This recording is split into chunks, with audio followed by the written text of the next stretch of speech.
हरे कृष्णा। आज गुप्त नवरात्रि के दूसरे दिन की आप सबको हार्दिक शुभकामनाएं। गुप्त नवरात्रि के दौरान 10 महाविद्याओं की उपासना की जाती है और आज दूसरे दिन माँ तारा नामक महाविद्या की उपासना की जाती है। गुप्त नवरात्रि एक ऐसा समय होता है जब मनुष्य अपनी साधना को तीव्र बनाते हैं, देवी दुर्गा की उपासना करते हैं और उनके तांत्रिक या सात्विक स्वरूप के साथ अपनी अंत यात्रा का आरंभ करते हैं। तो चलिए, आप में से उन सभी भक्तों के लिए जो इस गुप्त नवरात्रि का पालन कर रहे हैं, उनके लिए आज हम दूसरे दिन माँ तारा की पौराणिक कथा लेकर आए हैं। इस कथा के बाद हम माँ ब्रह्मचारिणी की पौराणिक कथा भी सुनेंगे। उन भक्तों के लिए जो सात्विक रूप से इस गुप्त नवरात्रि का पालन कर रहे हैं, तो आइए आज गुप्त नवरात्रि के दूसरे दिन माँ तारा की पौराणिक कथा का श्रवण करते हैं। आज की कथा आरंभ करते हैं। माँ तारा की उत्पत्ति समुद्र मंथन की घटना से जुड़ी हुई बताई जाती है। जब देवताओं और असुरों द्वारा समुद्र मंथन किया जा रहा था, उस समय समुद्र से अनेक रत्नों के साथ साथ सबसे पहले हलाहल नामक भयंकर विष प्रकट हुआ। यह विष इतना प्रबल था कि वह समस्त सृष्टि का नाश कर सकता था। सभी देवता और असुरगण अत्यंत भयभीत हो गए और वे सभी भगवान शिव की शरण में गए। उन सभी देवताओं ने आर्धनाथ से पुकार की, हे भोलेनाथ, हे आशुतोष, इस समस्त विश्व के कल्याण के लिए आप हमारी इस हलाहल से रक्षा कीजिए, इसका कोई निवारण कीजिए। और उस समय महादेव ने इस समस्त जगत का उद्धार करने के लिए, उनके संरक्षण के लिए उस हलाहल विष का पान करने का निर्णय लिया। भगवान शिव ने उस संपूर्ण हलाहल को अपनी अंजुलि में धारण कर लिया और उस विष का पान किया। उन्होंने उस विष को अपने उदर तक नहीं पहुंचने दिया और न ही उसे अपने मुख में रखा। उन्होंने उस विष को अपने कंठ में धारण किया और इसीलिए उनका कंठ नील वर्ण का हो गया, जिस कारण वे नीलकंठ नाम से जाने गए। लेकिन उस विष का प्रभाव इतना था कि महादेव स्वयं अपने शरीर में ज्वाला का अनुभव करने लगे। उनके शरीर की उष्णता बढ़ने लगी और इस अवस्था में वे अपनी चेतना खोने लगे। ऐसी अवस्था में देवी पार्वती प्रकट होती है माँ तारा के रूप में और उस समय वे भगवान शिव को अपनी दिव्य शक्तियों द्वारा शीतलता प्रदान करती है और इस प्रकार माँ तारा ने समस्त संसार को हलाहल से बचाने वाले भगवान नीलकंठ की भी रक्षा की और इस प्रकार संपूर्ण जगत को आश्रय प्रदान किया।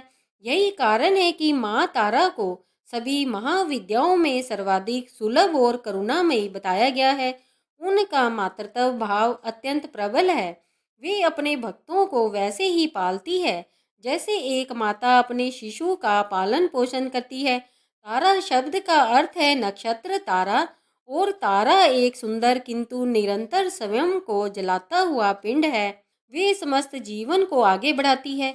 वे परम ज्ञान प्रदान करती है और मोक्ष देती है और इसीलिए उन्हें नील सरस्वती भी कहा जाता है। माँ तारा का स्वरूप माँ काली के जैसा ही है। दोनों ही भगवान शिव के वक्ष स्थल पर खड़ी है और दोनों की जीवा बाहर निकली हुई है। लेकिन माँ काली का वर्ण श्याम है जबकि माँ तारा का वर्ण नीला है। दोनों ही मुंडमाला धारण करती है, लेकिन माँ तारा व्याघ्र चरम का वस्त्र धारण करती है जबकि माँ काली केवल कटे हुए हाथों की करधनी धारण करती है। माँ तारा अपने एक ऊपरी हाथ में कमल पुष्प और एक निचले हाथ में कैंची धारण करती है और शेष दो हाथों में वे रक्त रंजित खड़ग और रक्त से भरा कपाल लिए हुए हैं। कहा जाता है कि माँ तारा की साधना करने से अचानक धन और समृद्धि की प्राप्ति होती है। उपासक के हृदय में ज्ञान और विवेक का बीज अंकुरित होता है और माँ तारा दसों दिशाओं में आकाश यानी कि ऊपर की दिशा की अधिष्ठात्री देवी है। उनकी जयंती चैत्र शुक्ल नवमी को मनाई जाती है। तंत्र शास्त्र और पुराणों में समुद्र मंथन से संबंधित माँ तारा की महिमा का विस्तृत वर्णन बताया गया है। उनकी कृपा से भक्त को सांसारिक सुख और आध्यात्मिक ज्ञान दोनों की प्राप्ति होती है। वे भक्तों को मातृत्व संरक्षण प्रदान करती है और हर प्रकार के भय से मुक्त कराती है। तो यह थी माँ तारा की पौराणिक कथा। आइए अब इस गुप्त नवरात्रि के दूसरे दिन हम माँ ब्रह्मचारिणी की कथा का श्रवण करते हैं। जब माता सती ने पुनः जन्म लेकर पर्वतराज हिमालय के घर में पार्वती के रूप में जन्म लिया था, तो नारद जी के उपदेश से उन्होंने कठोर तप किया, जिसके फलस्वरूप वे भगवान शिव को पति रूप में प्राप्त कर सकी। इस कठोर तप के कारण उनका नाम ब्रह्मचारिणी या तपश्चचारिणी पड़ा। महादेव को प्राप्त करने के लिए माता पार्वती गंगोत्री के पास गंगा अवतरण स्थान पर भृंगी तीर्थ में तपस्या करने चली गई। वहां भगवान शिव की आराधना करते हुए उन्होंने 10,000 वर्षों तक केवल फल कंदमूल खाए और 100 वर्षों तक शाक खाकर जीवित रही। इस प्रकार कठोर उपवास रखकर और वर्षा तथा धूप को सहते हुए तपस्या करती रही। उसके बाद उन्होंने 3,000 वर्षों तक गिरे हुए सूखे बिल पत्र खाए और भगवान शंकर की आराधना करती रही। उसके बाद तो उन्होंने वे सूखे बिल पत्र खाना भी छोड़ दिया। इस प्रकार निर्जल और निराहार रहकर वे कई हजार वर्षों तक तपस्या करती रही। पत्तों को भी खाना छोड़ देने के कारण उन्हें अपर्णा भी कहा जाता है। इस प्रकार कठोर तप कर कर माता पार्वती ने आखिरकार भगवान महादेव को प्रसन्न कर लिया।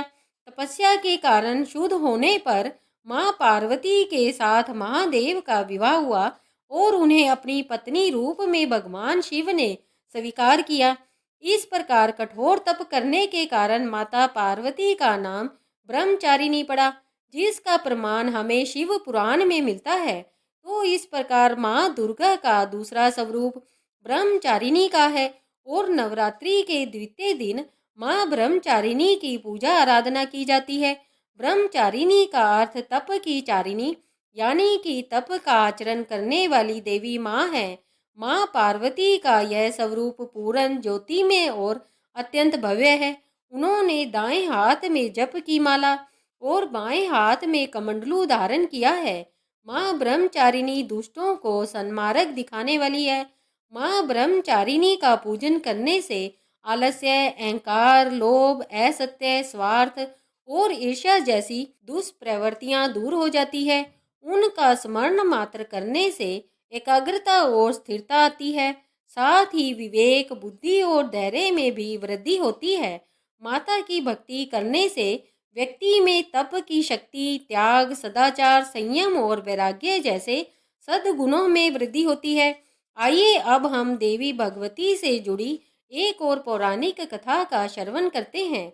एक समय व्यास देव ने राजा जन्मेजय से इस कथा का वर्णन किया था और वह कथा इस प्रकार है। अनेक वर्षों पूर्व है वंश में एक राजा हुए थे। उनका नाम था कार्तवीर्य। धर्म में सदा तत्पर रहने वाले उन बलशाली राजा की 1000 भुजाएं थी, अतः लोग उन्हें सहस्त्र अर्जुन भी कहते थे। उन्होंने दत्तात्रेय जी से मंत्र की दीक्षा ली थी और उस समय वे भगवान विष्णु के अवतार माने जाते थे। भगवती जगदम्बा उन नरेश की इष्ट देवता थी। वे परम सिद्ध, सब कुछ देने में समर्थ और भृगुवंशी ब्राह्मणों के यजमान थे। इस परम धार्मिक नरेश का अधिकतर समय दान करने में ही व्यतीत होता था। उन्होंने बहुत से यज्ञ किए थे और प्रचुर संपत्ति ब्राह्मणों को बांट दी थी।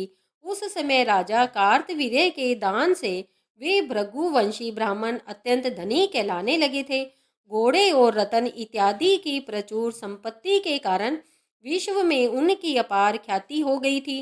जब राजा सहस्त्र अर्जुन का स्वर्गवास हो गया तो उसके बाद है वंशी क्षत्रिय बिल्कुल निर्धन हो गए। एक समय इन सभी क्षत्रियों को धन की आवश्यकता पड़ी और इस धन को मांगने के विचार से वे उन सभी भृगुवंशी ब्राह्मणों के पास गए। विनम्रता पूर्वक उन्होंने ब्राह्मणों से बहुत से धन की याचना की, किंतु उन लोभी ब्राह्मणों ने कुछ भी धन नहीं दिया। वे बार बार यही कहते रहे कि हमारे पास कोई धन नहीं है। ब्राह्मणों को लगने लगा कि यह है वंशी क्षत्रिय अब हमें अवश्य ही भयभीत करेंगे। इसीलिए उन सभी ब्राह्मणों ने अपनी प्रचुर संपत्ति जमीन में गाड़ दी। कई ब्राह्मणों ने अपनी संपत्ति को दूसरे ब्राह्मणों के घर में छिपा लिया। इस प्रकार लोभ के वशीभूत होकर उन ब्राह्मणों का विचार नष्ट हो चुका था। अपने यजमानों को इस प्रकार दुखी देखकर भी वे धन देने के लिए तैयार नहीं हुए। उसके बाद बहुत से हय वंशी क्षत्रिय धन प्राप्त करने की इच्छा से भृगुवंशी ब्राह्मणों के आश्रम पर पहुंचे। जब जाकर देखा तो ब्राह्मण तो अपने अपने आश्रम छोड़कर चले गए थे। तब उन क्षत्रियों ने द्रव्य पाने के लिए वहां की जमीन को खोदना आरंभ किया और इसी बीच किसी एक व्यक्ति की दृष्टि घर में गाड़े हुए धन पर पड़ी। सब ने धन देख लिया था। जहां भी पता चला वहीं जमीन खोद कर वे सारा धन ले लेते। धन की लालच में आकर उन क्षत्रियों ने आसपास के ब्राह्मणों के सारे घर खोद डाले और वहां भी उन्हें अन्य संपत्ति प्राप्त हो गई। अब यह देखकर सभी ब्राह्मण रोने और गिड़गिड़ाने लगे। आखिर अंत में उन्होंने क्षत्रियों की अधीनता स्वीकार कर ली। अब उन सभी ब्राह्मणों के घर से अधिकतर धन निकल चुका था। हालांकि वे सभी ब्राह्मण क्षत्रियों की शरण में चले गए थे, लेकिन फिर भी क्रोध के वशीभूत होकर उन क्षत्रियों ने उन पर बाण की वर्षा करना चालू रखा। उस समय कुछ भृगुवंशी ब्राह्मण भागकर पर्वतों की गुफाओं में चले गए, छिप गए। तो है वंशी क्षत्रिय भी वहां पहुंच गए। भृगुकुल का संहार करते हुए वे इस भूमंडल पर विचरण करने लगे। जहां भी इन क्षत्रियों को भृगु के वंशज मिल जाते, वे उन्हें अपने तीखे तीरों से मारकर उन्हें मृत्यु के देवता यमराज के पास पहुंचा देते। अब यह सभी क्षत्रिय पाप करने लगे थे।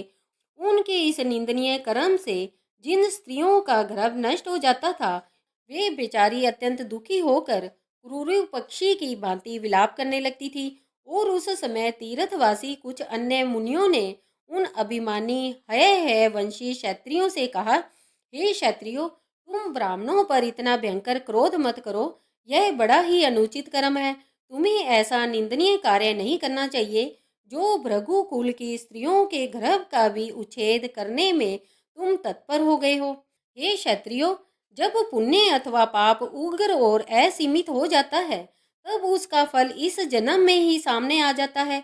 अतः कल्याणकामी पुरुषों को ऐसा निंदनीय कार्य नहीं करना चाहिए। क्रोध से भरे हुए वे है संज्ञ क्षत्रियों ने जब यह बात सुनी तो उन्होंने उन परम दयालु मुनियों से कहने लगे, आप सब लोग तो साधु पुरुष हैं, यह पाप कर्म क्यों किए जाते हैं?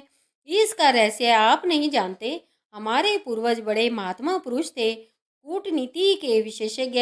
इन ब्राह्मणों ने उन्हें धोखे में डालकर सारा धन उनसे छीन लिया था।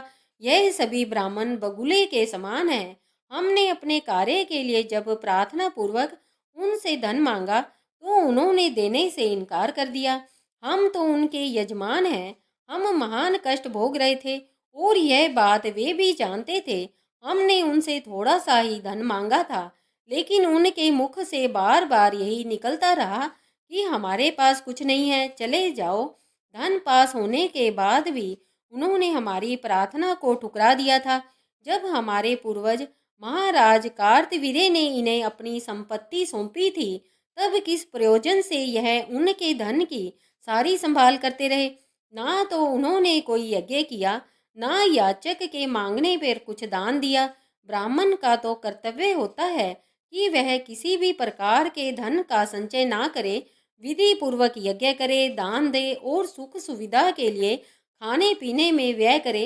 हे विप्रो, ऐसा बताया गया है कि धन रहने पर राजा, चोर, अग्नि और धूर्तों द्वारा महान भय उपस्थित होता है। धन का संग्रह करने वाला व्यक्ति स्वयं मरकर उससे अलग हो कठिन दुर्गति को प्राप्त करता है। यह सभी नियम वे जानते थे।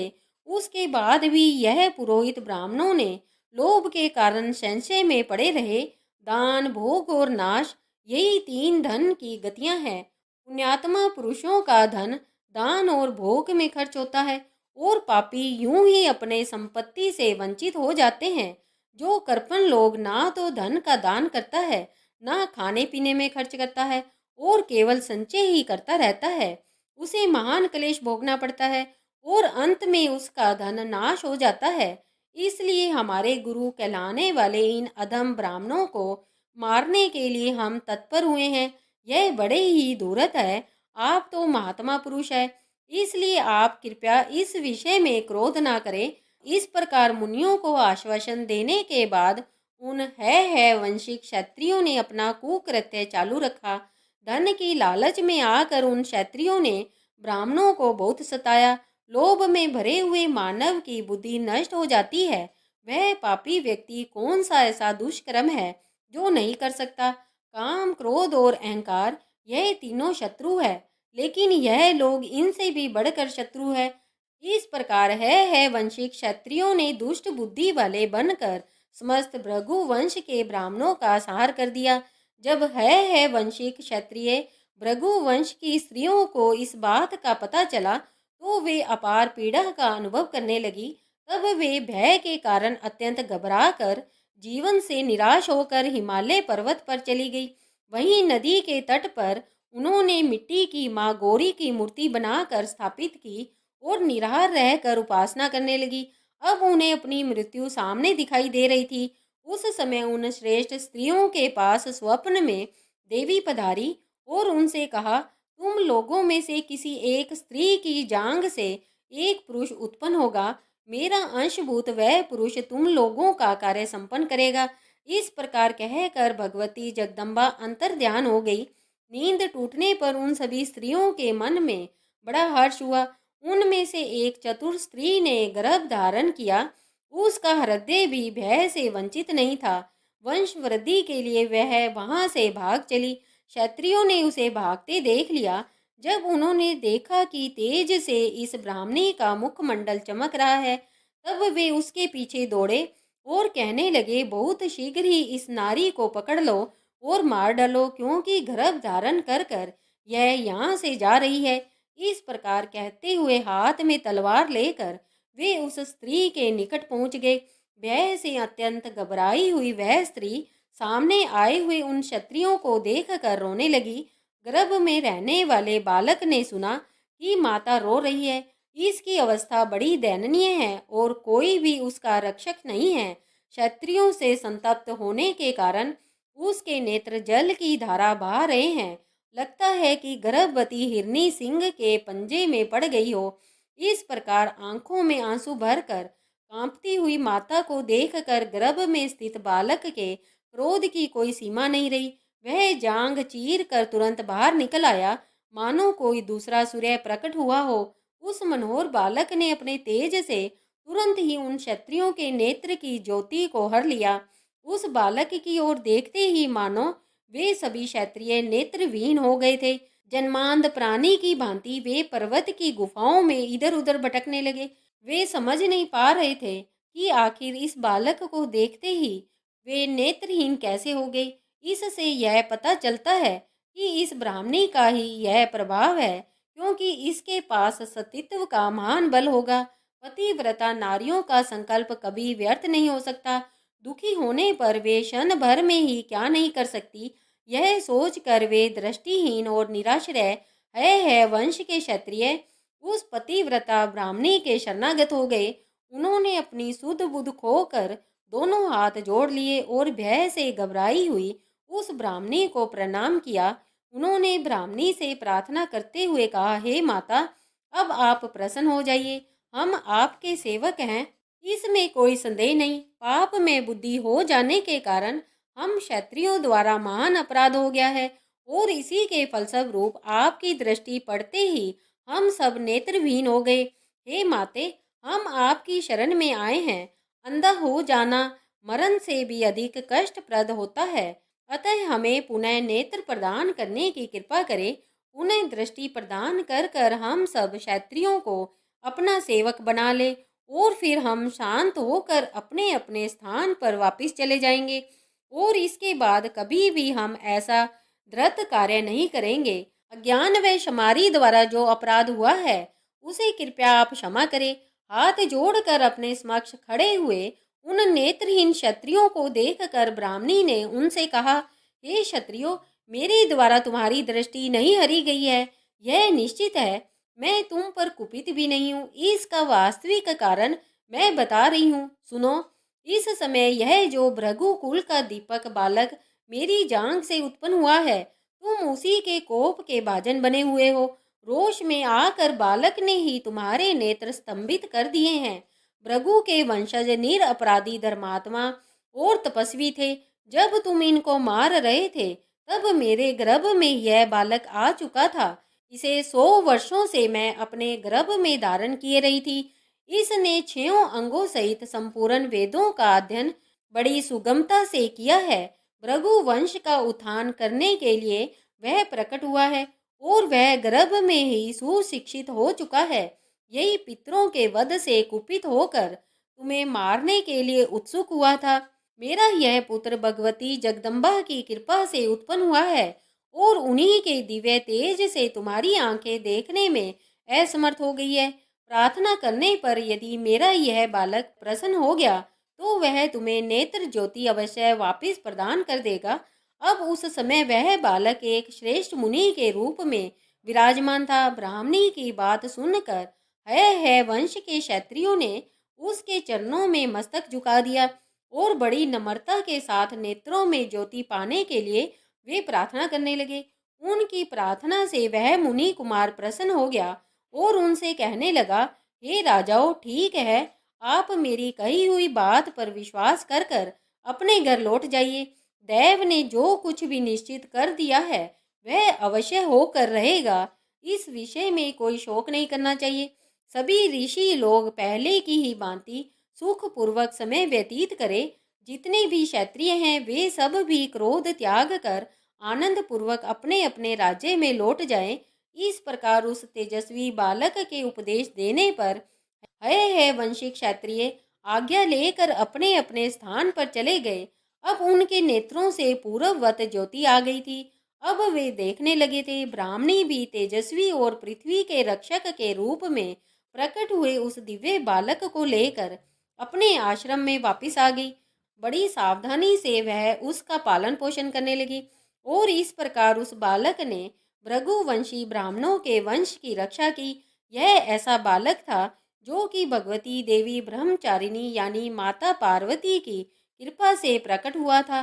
चलिए अब हम देखते हैं कि नवरात्रि के दूसरे दिन माँ ब्रह्मचारिणी की पूजा आराधना कैसे करनी चाहिए। इस दिन प्रातः ब्रह्म मुहूर्त में उठकर जल्दी स्नान कीजिए। पूजा के स्थान पर गंगा जल छिड़क कर उसका शुद्धिकरण कर लीजिए। घर के मंदिर में दीप प्रज्वलित करें। माँ दुर्गा की प्रतिमा है तो उनका गंगा जल से अभिषेक करें। अगर मूर्ति नहीं है तो चित्र के ऊपर गंगा जल की कुछ बूंदें छिड़क कर उसे स्वच्छ करें।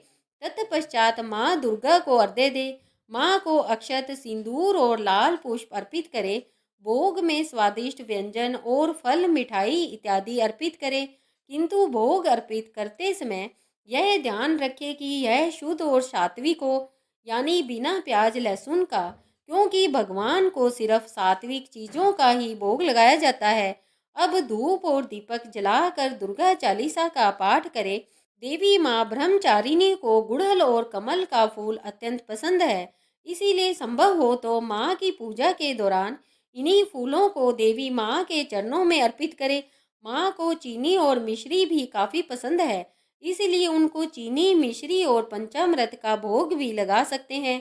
दूध और दूध से बने व्यंजन भी उन्हें अति प्रिय है, इसीलिए आप उन्हें दूध से बने व्यंजनों का भोग भी लगा सकते हैं।